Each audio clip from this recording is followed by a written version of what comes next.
আলহামদুলিল্লাহ দেখতে, দেখতে আমাদের ২ টো রোজা শেষ হয়ে গিয়েছে। কিন্তু আমি এখনো পর্যন্ত ১ম রোজার কোনো ব্লগ ভিডিও দিতে পারিনি। তো আজকে ১ম রোজায় কি, কি রান্না করেছি সেই ভিডিওই শেয়ার করব। আসসালামু আলাইকুম। কেমন আছেন সবাই? আপনাদেরকে আরেকটি নতুন ব্লগে স্বাগত জানাই। সকালে তাড়াতাড়ি ঘুম থেকে উঠে আলু সিদ্ধ, ডিম সিদ্ধ বসিয়ে দিয়েছি কারণ আজকে ডিম চপ বানাবো আর এই আলুগুলো দিয়ে ডিম চপ বানালে খুব বেশি ভালো হয়। যারা দেশের বাইরে থাকেন তারা তো জানেন যে ইয়েলো পটেটো সেগুলি দিয়ে আলুর চপ বা ডিম চপ ভালো হয় না আমার মতে।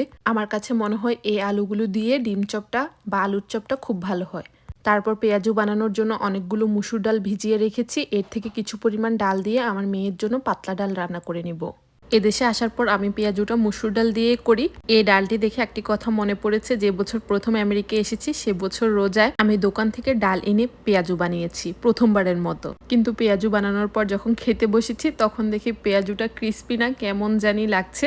পরে আমার আম্মুকে দেখানোর পর বলল আমি যে ডালটি দিয়ে বানিয়েছি সেটা হচ্ছে মুগ ডাল। মানে আমি মুগ ডালকে খেসারির ডাল মনে করে এনে পেঁয়াজু বানিয়ে নিয়েছি। এই হচ্ছে আমার অবস্থা। এরপর থেকে আমি এখনো পর্যন্ত চিনি না কোনটা খেসারির ডাল, যার কারণে মুসুর ডাল দিয়ে পেঁয়াজু প্রতি বছর বানিয়ে দিই। হঠাৎ মনে পড়লো তাই আপনাদের সাথে শেয়ার করলাম। যাই হোক, পরবর্তীতে ৫-৬টির মতো পেঁয়াজ কেটে নিয়েছি আর কিছু পেঁয়াজ ভেজে বেরেস্তা করে নিয়েছি। অ্যাকচুয়ালি আমি কিছু ভিডিও বানাবো, মানে আমার আরেকটি পেজ ইনায়াস মমের জন্য ডিম চপ আলুর চপের রেসিপি বানাবো। এই কারণে সকাল থেকে এত কিছুর আয়োজন ছিল। দেখে হয়তো বুঝতে পারছেন আমি কত পরিমাণ আলুর চপ আর ডিম চপ বানাবো। আসলে একসঙ্গে অনেকগুলো বানিয়ে নিচ্ছি কারণ প্রতিদিন তো আলু সিদ্ধ করো, পেঁয়াজ ভাজো, শুকনো মরিচ ভাজো, এত কিছু তো করা সম্ভব নয়। আমরা মাত্র মানুষ ২ জন। তো প্রতিদিন অল্প করে নিলেও অনেক সময় রয়ে যায়, পরে সেগুলি নষ্ট হয়। তাই আমি যা কিছু বানাই একসাথে অনেকগুলো বানিয়ে নিই, পরবর্তীতে ডিপ ফ্রিজ থেকে বের করে যেতটুকু দরকার ওই অনুপাতে ভেজে নিই। আপনারা তো ভিডিওতে দেখেন কয়েক সেকেন্ডের মধ্যে পেঁয়াজ বেরেস্তা, ধনিয়া পাতা, শুকনো মরিচের গুঁড়া সব দিয়ে দেওয়া হয়। কিন্তু এগুলি বানানোর পিছে যে কত সময় লাগে, সকাল থেকে শুরু করেছি কিন্তু এখন অলরেডি বিকাল হয়ে গেছে, এখনো পর্যন্ত শেষ করতে পারিনি। তাই সেগুলিকে পাশে রেখে এখন ইফতারের আয়োজন করছি কারণ অলরেডি 4টা বেজে গেছে। যতগুলো মুসুর ডাল ভিজিয়ে রেখেছি কিছু দিয়ে আজকের জন্য পেঁয়াজু বানাবো আর বাকিগুলো চপ করে ডিপ ফ্রিজে রেখে দিব। কিন্তু সময় স্বল্পতার কারণে যে পরিমাণ পেঁয়াজু বানাবো সে পরিমাণ ডাল ব্লেন্ডার করে নিয়ে পেঁয়াজুর জন্য মেখে নিচ্ছি। এর আগে বেসনটাও গুলিয়ে রেখে দিয়েছি কারণ বেসনটা কিছুক্ষণ আগে বানিয়ে রাখলে ভালো হয়। আর আজকে ইফতারিতে আমার একা একা ইফতার করতে হবে, আপনাদের ভাইয়ের কাজ থাকার কারণে সে কাজ থেকে আসতে পারেনি। তবে এতগুলো ইফতার বানাচ্ছি কারণ আগামীকালকে আপনাদের ভাইয়া কাজে যাওয়ার সময় ইফতারিগুলো নিয়ে যাবে। কিছুই করার নেই, ঠান্ডা ঠান্ডা ইফতার ওর খেতে হবে। এমন যদি হতো কিছু সময় আগে ও কাজে যেত তাহলে আমি গরম গরম ভেজে দিতাম, কিন্তু সে সকালে উঠে কাজে চলে যায়, তো ইফতার তো সন্ধ্যাবেলায়, তখন আর কিছুই করার থাকে না।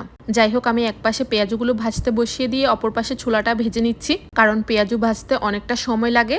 আর এর উপর আমাদের চুলাটা হচ্ছে ইলেকট্রিক চুলা, যেটার হিট অটোমেটিকলি আপ ডাউন করতে থাকে। এ কারণে মাঝে মাঝে আমার এত বেশি বিরক্ত লাগে, মানে যখন কোনো কাজের তাড়া থাকে তখনই মনে হয় যেন কাজটা আর হতেই চায় না। অলরেডি 4টা 50 বেজে গেছে, আমাদের এখানে ইফতার 5টা 40 কি 35-এর দিকে। এই কারণে আমি অনেক বেশি তাড়াহুড়ো করছি।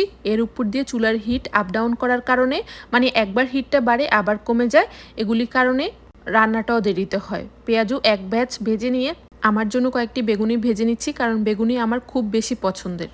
আর দেখুন আমি হাই হিটে চুলাটা রেখেছি কিন্তু হিট কম হওয়ার কারণে বেগুনিগুলো কিন্তু ফুলছে না। তারপর বেগুনি ভেজে নেওয়ার পর আলুর চপগুলো ভেজে নিচ্ছি, মানে আমি প্রথমে কয়েকটি আমার জন্য ভেজে নিচ্ছি, তারপর সময় থাকলে বাকিগুলো ভেজে নেব। এরকম তাড়াহুড়া লেগে যে এরই মধ্যে আমার মেয়েকে ঘুম পাড়িয়ে এসেছি, যার কারণে তাড়াহুড়ো করে কাজটাও করতে পারছি না। কারণ তাড়াহুড়ো করে কাজ করলে কি হয়, অনেক সময় শব্দ হয়, তাহলে ও ঘুম থেকে উঠে তখন আরও কান্নাকাটি করবে, তাহলে তো আরও কিছুই করতে পারবো না। এরকম পেরেশানির মধ্যে আমার ইফতারের আগ মুহূর্ত কেটেছে। আসলে রেসিপি ভিডিও বানাতে গেলে যে কি পরিমাণ সময় লাগে যেটা বলার বাহিরে। যারা বানায় তারা হয়তো জানে, কিন্তু এত কষ্ট করার পরেও আপনাদের থেকে একটি লাইক একটি কমেন্ট পাওয়া খুবই দুষ্কর ব্যাপার। যাই হোক, তারপরও নিজের পছন্দের কাজ রেসিপি ভিডিও বানানো, এর জন্যই করে যাচ্ছি। ইনশাল্লাহ একদিন সাকসেস হবই, এই আশা রেখে করে যাচ্ছি। যাই হোক, ইফতারি মাত্র 15 মিনিট সময় বাকি সব কাজ রেখে আমি আমার জন্য প্লেটটা সাজিয়ে নিয়েছি। এর মাঝে সালাডটা কুচি করে রেখেছি। তবে এখন আর ছোলা মাখাটা খাবো না, আপনাদের ভাইয়া আসলে একসাথে আমরা দুজনেই খাবো, কারণ একা একা ছোলা মাখা খেতে ভালো লাগে না। এর উপর প্রথম রোজা, আমার এমনিতেই মনটা খারাপ, বড্ড বেশি পরিবারের মানুষজনকে মিস করছি। এর উপর যদি একা একা ইফতার করতে হয় তাহলে তো বুঝতেই পারছেন আমার অবস্থা। যাই হোক, এভাবেই কেটেছে আমার প্রথম রোজা। তো আপনাদের সবার কেমন কেটেছে কমেন্টসে জানাতে পারেন। তো ভিডিওটি এখানেই রাখছি, সবাই ভালো থাকবেন, সুস্থ থাকবেন, আমাদের জন্য দোয়া করবেন।